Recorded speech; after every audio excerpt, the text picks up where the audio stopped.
गृहस्थ के घर से हमेशा कितनी रोटियां निकलनी चाहिए? कितनी? 3। पहली रोटी गाय की, दूसरी रोटी किसी भूखे की, प्यासे की, जरूरतमंद की, साधु की, संत की। तुम्हारे दरवाजे पर कोई भी हो, वो लंगड़ा भी हो सकता है, अंधा भी हो सकता है, कोई लोहार हो सकता है, कुम्हार हो सकता है, ब्राह्मण हो सकता है, कोई भी हो सकता है। कोई भी भूखा तुम्हारे द्वार पे पड़ा है आसपास, तो पहले उससे दूसरी रोटी, भैया रोटी का मतलब है उसे भोजन दो। गैया की रोटी निकाल दी, कुत्ते की निकाल दी आखिरी, और किसी भूखे को भोजन। भाई पहली रोटी तो गाय की है ना, आखिरी कुत्ते की है ना, साधु की रोटी कौन निकालेगा? भाई गृहस्थ के द्वार से साधु संतों की रोटी निकलती है कि नहीं?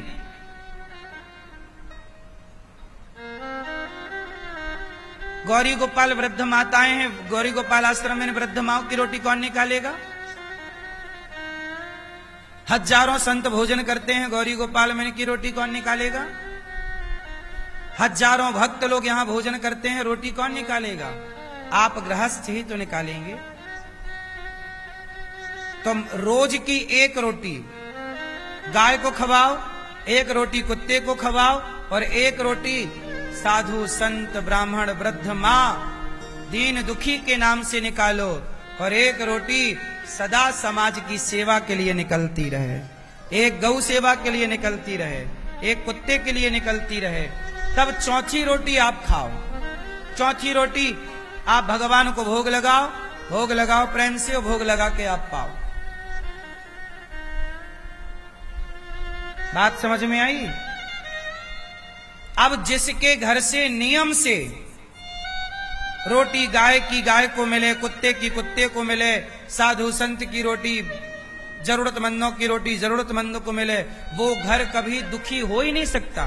गारंटी लेता हूं, तुम्हारे द्वारा दिया गया दान, अन्नदान, तुम्हारे जीवन में आने वाली हर बाधा को सुदर्शन बनकर काट देता है।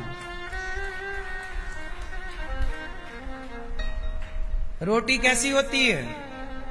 गोल, सुदर्शन जैसी नहीं होती।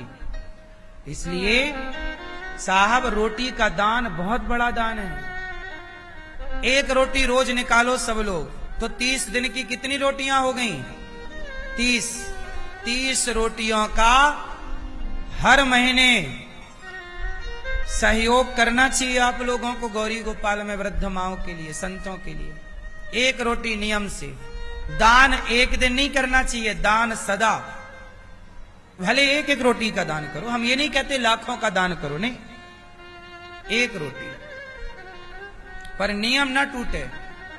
जैसे दीपक रोज जलाते हो, पानी रोज पीते हो, प्यास रोज, भूख रोज मिटाते हो, ऐसे। क्योंकि आप दो या मत दो, वृद्ध माओं को तो रोटी रोज चाहिए कि नहीं? फिर इसलिए जो गृहस्थ अपने कमाई का, माता यशोदा पिछले जन्म में धरा थी, कमाई करती और साधु सेवा करती। एक दिन साधु के रूप में भगवान आ गए। देखो सेवा का फल। जब भगवान आए तो कहा मैया बड़ी भूख लगी। मैया के घर में उस दिन अन्न का दाना नहीं था, तो मैया बोली महाराज बैठो, मैं आपके लिए भोजन की व्यवस्था करती हूँ। बगल के बाजार में मैया गई, भैया मुझे थोड़ा उधार पैसे दे दो, सामान दे दो, आटा दाल चावल दे दो, मैं तुम्हारा चुका दूंगी जंगल की लकड़ी बेचकर। संयोग देखिए उस दिन किसी ने माता को उधार नहीं दिया, ना 1 रुपए दिया। तब कोई एक सेठ जी मिले, बोले मैं तुझे पैसा दे सकता हूं धरा, पर तुम हो बड़ी सुंदर, यदि तुम मुझे अपने स्तन दे दो तो मैं तुम्हें पैसे दे दूं। मतलब कोई धरा मां को पैसा देने को तैयार तो हुआ उधार, पर मांग क्या रहा कि तुम अपने स्तन दो पहले। माता धरा बोली कि तुझे मेरे स्तन चाहिए। माता धरा समझ गई कि इसकी नियत खोटी है, खराब है। माता धरा बड़ी सुंदर थी, वो डोल गया। माता धरा के वो भाव ना समझ पाया और वो काम की दृष्टि से देखने लग गया। माता धरा बोली कि ये मेरे स्तन मांग रहा है, मतलब शरीर के मांस का टुकड़ा।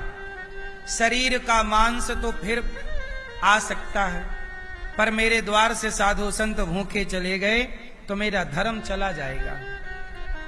शरीर गया तो आ जाएगा, पर धर्म गया तो नहीं आएगा। इसलिए पहले के लोग शरीर मरे तो मर जाए, पर धर्म को मरने नहीं देते थे।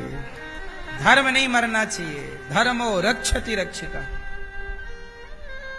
माता धरा ने कहा ठीक है तू मेरे स्तन ले। माता धरा ने चाकू से स्तनों को काट दिया और काट कर दिया, तुझे मेरे स्तन चाहिए, ये मेरे स्तन। काट कर दोनों उसके तराजू हथेली पे रख दिया, ये तू ले। वो अवाक रह गया, चरणों में गिर पड़ा, माता क्षमा कर दो, मेरे से बड़ी गलती हो गई। आप इतने बड़े साधु संतों की सेवा करती हो और मैंने आप पर नियत गंदी की, क्षमा कर दो। माँ ने कहा क्षमा है बेटा, टाइम नहीं है। पैसा लिया, बाजार से दाल चावल साग सब्जी खरीदी, संतों को भोजन बनाया। खून गिर रहा है लेकिन भोजन बना रही है, क्योंकि मेरे द्वार से कोई संत भूखा ना जाए, ये गृहस्थ का धर्म है। जब संतों को भोजन बना के परोसा तो संतों ने देखा कि माता के तो शरीर से खून गिर रहा। पूछा कि मैया ये तुम्हारे शरीर में रक्त कैसा? तो पूरी राम कहानी सुनाई कि मैं गई थी, पैसा था नहीं तो मांगा, तो उसने स्तन मांगे तो मैंने स्तन काट कर दे दिए। तब वो साधु थे ही नहीं, साधु के रूप में भगवान थे। माता मैं आपका ऋणी हो गया, आपने संतों की सेवा के लिए अपना खून बहाया है, हम तो आपके ऋणी हो गए।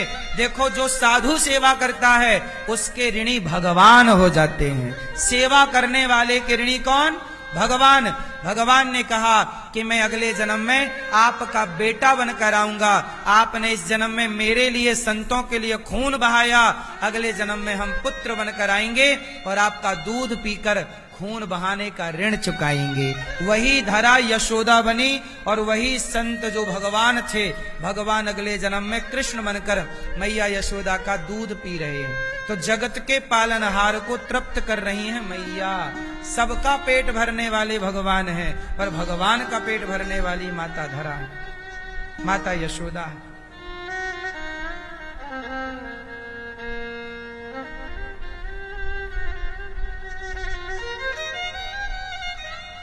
क्या बताएं भक्तों, माता धरा ने केवल साधु सेवा के कारण कृष्ण जैसे पुत्र को पाया है। आप लोग चिल्लाते रहते हैं हम गरीब हैं, हमारा काम नहीं बनता, हमारा ये चल रहा है, ये हो रहा है। तुम सेवा करके देखो तो सही, सेवा के हाथ बढ़ाकर देख लो ना, प्रैक्टिकल कर लो। प्रत्यक्ष को प्रमाण की आवश्यकता नहीं है। आप अपने लिए सोचते हैं, इसलिए भगवान आपके लिए नहीं सोचते। जब आप किसी भूखे के लिए सोचते हैं, किसी रोते के लिए सोचते हैं, जब आप किसी के लिए सोचते हैं तो भगवान आपके लिए सोचने लग जाते हैं कि भाई ये तुम किसी के लिए सोचो, ईश्वर आपके लिए। अब आप अपने लिए सोचो तो भगवान बोले पर तू सोच, हम क्या सोचें। द्रौपदी जब तक अर्जुन को बुलाती रही तो भगवान हाथ बांधे खड़े रहे। अर्जुन आओ, मेरी साड़ी उतार रहा है दुशासन। भीम आओ, नकुल आओ, सहदेव आओ, युधिष्ठिर आओ, गुरु द्रोणाचार्य आओ, पितामह। भगवान बोले बुलाओ सबको। जब द्रौपदी ने देखा कि कोई नहीं आ रहा, तब द्रौपदी ने कहा गोविंद अब किसी का भरोसा नहीं, प्रभु आप आओ। और जैसे ही पुकारा तो गोविंद गोविंद, तो विंद नहीं बोल पाई, केवल गोविंद का गो निकला। दौड़ पड़े द्वारिकाधीश, साड़ी बनकर खिंच गए। थक गया दुशासन, 10,000 हाथियों का बल रखने वाला साड़ी उतारते उतारते गिर गया, उतार ना पाया। जिसके लाज भगवान बचाएं, उसकी लाज कोई क्या लूटेगा, उसका क्या कोई बिगाड़ेगा। इसलिए कहता हूं, आपने बुलाने में देर लगाई है, उन्होंने आने में देर। भरोसे से पुकारो तो सही। भगवान के आश्रित रहो तो सही, जो भगवान के भक्त हैं उनकी सेवा करो। हमारे वेद पुराण सब भरे पड़े हैं। सबसे बड़ी भक्ति क्या है बताओ? चलो बताओ, सबसे बड़ी भक्ति क्या है? एक साधु जंगल में भजन कर रहा, भजन, एक साधु जंगल में भजन कर रहा था। भजन करते करते उसकी तपस्या सिद्ध हो गई। क्या हुआ, एक दिन क्या हुआ कि एक पक्षी बैठा डाल पर और पक्षी ने उसके ऊपर छिछी कर दी, साधु के ऊपर। जब साधु के ऊपर छिछी की तो साधु ने पक्षी को देखा, अरे दुष्ट, तूने मेरे ऊपर ये बीच कर दी। पक्षी जल के भस्म हो गया। साधु तपस्वी है ना, और साधु ने कड़ी नजर से पक्षी को देखा तो पक्षी जल के राख। बाबा जी को तो घमंड हो गया, जी मैं तपस्या सिद्ध कर चुका, मैं किसी को देख लूं तो मर जाए। साधु बोले हो गया काम, चलो। साधु गए घर, वो घर गृहस्थ का था, तो वहां मांगा, ए मैया भिक्षाम देही, जरा साधु आया तेरे द्वार पर, भिक्षा दे दे। तो अंदर से मैया बोली, बाबा थोड़ा इंतजार करो, मैं पति की सेवा कर रही हूं। साधु गुस्से में आ गए, मेरे से इंतजार कराएगी। जब पति की सेवा हो गई तो पति ने कहा कि पत्नी से जाओ, द्वार पे संत खड़े हैं, कुछ भिक्षा दे दो। तो वो भिक्षा लेकर आई तो साधु उस महिला को टुकुर टुकुर देखने लग गए, उसी दृष्टि से जैसे पक्षी को देखा था। तो पक्षी जल गया, तो पत्नी को देखने लग गए। वो पति पत्नी थे दोनों, तो ये साधु आए उनके घर पे तो उनको देखने लगे। तो वो स्त्री बोली, ए बाबा, मैं कोई पक्षी थोड़ी हूं जो तेरी दृष्टि से जल जाऊंगा, ये भिक्षा ले चल। अब बाबा चक्कर में पड़ गए कि हे भगवान, मैंने जब पक्षी को जलाया तब तो वहां कोई नहीं था, तुम्हें कैसे पता लग गया कि मैंने सिद्ध कर ली तपस्या और पक्षी को देखा और वो जल गया? तब पत्नी बोली कि मैं पतिव्रता नारी हूं, तुमने जंगल जाकर के जो तपस्या करके फल पाया, वही फल मैंने पति की सेवा करके प्राप्त कर लिया। इससे ये पता लगता है कि जंगल में साधु तपस्या करके जितना पुण्य पाता है, उससे ज्यादा पुण्य घर बैठे पत्नियां अपने पति की सेवा श्रद्धा से करें तो घर बैठे पति की सेवा करके प्राप्त कर सकती हैं। अब वो साधु बोला कि बताओ, जो ज्ञान तुम्हें हुआ वो ज्ञान हमें कहां से होगा?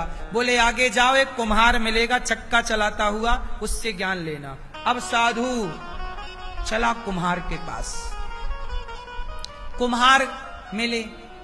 कुम्हार बिल्कुल फटा कपड़ा पहना, फटी बनियान, और कमर में दुपट्टा वगैरह नहीं, वो बोरा, टाट होता ना बोरा, बोरा लपेटा, वो चक्के पे माटी रख के घड़ा बना रहा। और ये बड़े साधु जी खड़े, ए भैया तुम कुम्हार हो? फलाने, हाँ हाँ कुम्हार हो। ये बताओ भैया, वो पतिव्रता नारी ने तुम्हारे पास भेजा है, बताओ हमने जंगल में तपस्या की, और हमने जंगल में तपस्या की तो कुम्हार बोला कि आपने तपस्या की, पक्षी को जला दिया, फिर आपने एक पत्नी से भोजन मांगा तो उन्होंने देर की तो आप उन्हें भी जलाना चाहते पर वो जली नहीं। अब बोला भैया कुम्हार, तुम्हें ये सब बातें कैसे पता लग गई? बोला भैया मैं केवल अपने माँ बाप की सेवा करता हूं, मैं गृहस्थ हूं, और गृहस्थ का धर्म है, पत्नी का धर्म है केवल पति की सेवा करना, और गृहस्थ पुरुष का धर्म है अपने माँ बाप की सेवा करना। मैं अपने माँ बाप की सेवा करता हूं, ईमानदारी से पैसा कमाता हूं, चक्का पे मट्टी रख के घड़ा बना के कमाता हूं, और उस पैसे से साधु संत की सेवा करता हूं। इस सेवा के बल पर मुझे ये शक्ति ईश्वर ने दे रखी है कि मैं आगे और पीछे दोनों भविष्य को जान सकता हूं, भूत भविष्य को।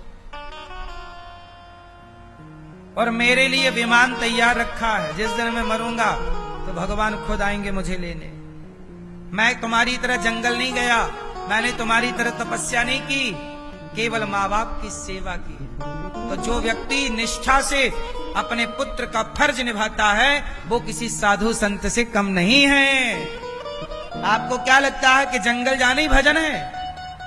ना, निष्ठा तुम रखो माँ बाप पर, निष्ठा रखो पति पर, तुम्हारा घर बैठे कल्याण होगा। इसलिए ये दास अनिरुद्ध वृद्ध मां की सेवा करता है। हमारा धर्म क्या है, हमारी भक्ति क्या है? सेवा ही हमारी भक्ति है। हमें अलग से कहीं जंगल वंगल जाने की जरूरत नहीं है। हो तो बताओ जाएं। एक आदमी जंगल में भजन कर रहा है, भगवान का कीर्तन कर रहा है, और ये दास अनिरुद्ध आप लोगों से भिक्षा मांग मांग कर हजारों भक्तों को भोजन की सेवा करा रहा है। अब बताओ ये सेवा भक्ति नहीं है?